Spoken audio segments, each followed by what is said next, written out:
If you know that you're going to get a government grant and you buy options or buy a bunch of stock the day before, and then it gets announced, and you quadruple your net worth overnight, it's basically insider trading, in my opinion.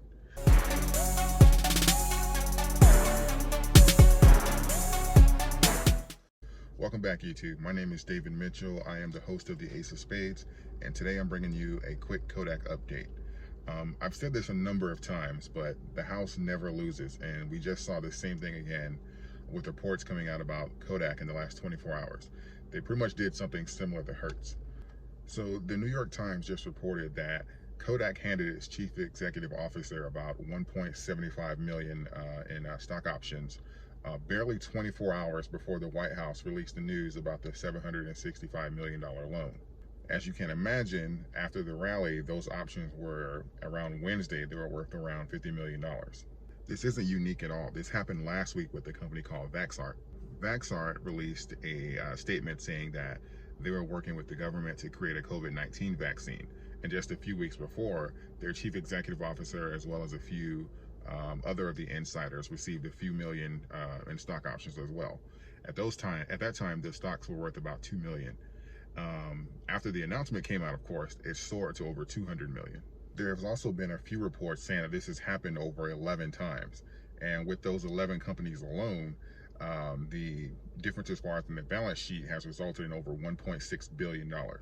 See, I've been getting asked a lot of questions about Kodak and whether or not it's too late to get in and the future of Kodak, and I'm going to answer those questions a little later in the video. But just like with Kodak and Hertz and these other companies that have been soaring either after bankruptcy or just off of an announcement, you have to remember this is all pure speculation. This isn't a result as far as like a turnaround of the company or the company even achieving something astounding. Remember, there's still no vaccine. There's been very little progress. Like, these stocks are soaring pretty much all off of speculation. So I made the first call that executives were doing this strategically when Hertz did it a few months ago. I'll place the link to the Hertz video somewhere up above, so that way you can check that out as well. But this isn't unique by a long shot. And as far as Kodak, the representatives of Kodak, they've decided to decline speaking on the rather perfect timing of the stock options as of right now. Well, as of the time of this video. Despite the momentum, Kodak has saw a 50% decline in the same week of the rally. And people have been asking me what happens after Kodak receives the loan. Is it too late to get in Kodak? So if you're interested in investing in Kodak, I can only assume that the risk is not that big of a deal to you, or the risk reward, in your opinion, is going to be greater on the reward side. But please keep in mind that this is completely new territory for Kodak.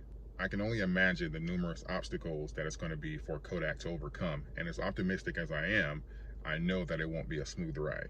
The president said that they're going to hire some of the best people. And I know you can hire help and even experts, but one thing that's not easily switched is leadership.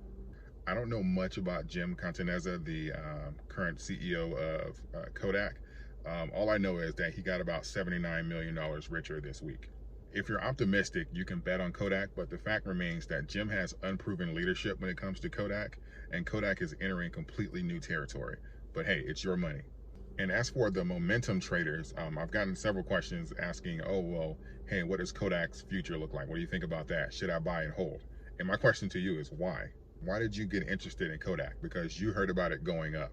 Previously, you weren't thinking about Kodak, and that's the same reason why numerous investors are jumping in, which is pumping the stock up as well. It's all speculation. The stock market is already unpredictable as it is, but trying to time speculation or when some of the biggest stockholders are going to dump the stock, it's almost impossible. And we also know that the CEO and the insiders, they have a bunch of stocks. There's no even telling as far as how many stocks that they have and when they're going to dump. You would have to have balls of steel to bet on Kodak long term. I'll follow Kodak because I think it's an interesting shift as far as from a camera company or picture development company, whatever category it falls into, switching to pharmaceuticals or creating a pharmaceutical brand.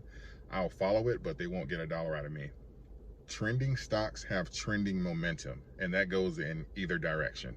Kodak is no different.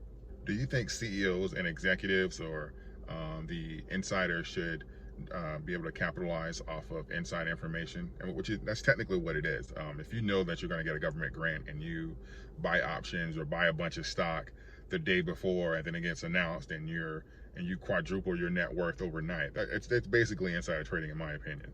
But do you think this should be legal? That's all I have for now. That's my Kodak update. I just wanted to update you as far as what's going on as far as like with the CEO, and to answer a few questions that I've been getting. If this video provided you any value, please consider subscribing. Like the video, it helps with the YouTube algorithm. As always, happy investing. Thank you, and until next time.